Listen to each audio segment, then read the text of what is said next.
احمدیت زندہ باد، احمدیت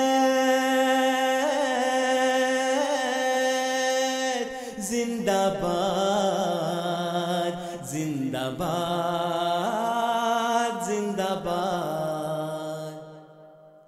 اعوذ باللہ من الشیطان الرجیم، بسم اللہ الرحمن الرحیم۔ سامعین کرام، السلام علیکم ورحمۃ اللہ وبرکاتہ۔ سوال یہ ہے کہ اسلام میں ترک کلام کی کیا سزا ہے؟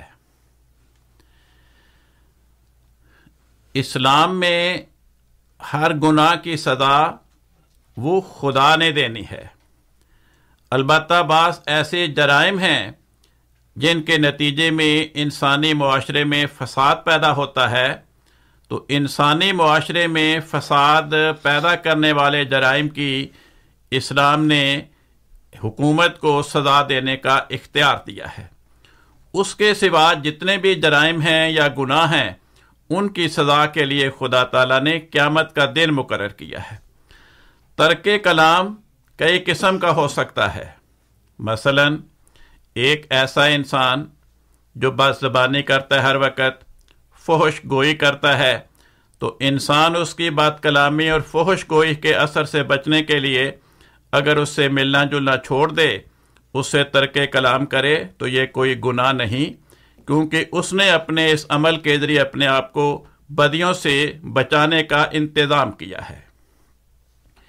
اسی طرح قرآن کریم فرماتا ہے، اگر کسی محفل میں دین کے بارے میں استہزاء ہو رہا ہو، قرآن کریم اور حضرت رسول پاک صلی اللہ علیہ وسلم کی شان میں گستاخی پہ مشتمل گفتگو ہو رہی ہو، تو فرمایا وہاں سے اٹھ کر چلے آؤ، اس گفتگو میں شریک نہ ہو، اس گفتگو کو نہ سنو۔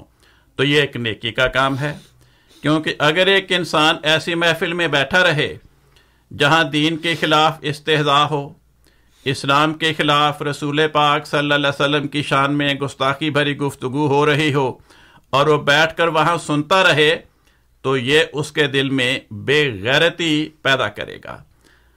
تو بے غیرتی سے بچانے کے لیے قرآن کریم نے کہا کہ وہاں سے اٹھ کر آ جاؤ۔ ہاں، اگر اس محفل کے اراکین بعد میں اپنی گفتگو کا موضوع بدل لیں تو پھر ان کے پاس جا سکتے ہو، ان سے گفتگو کر سکتے ہو۔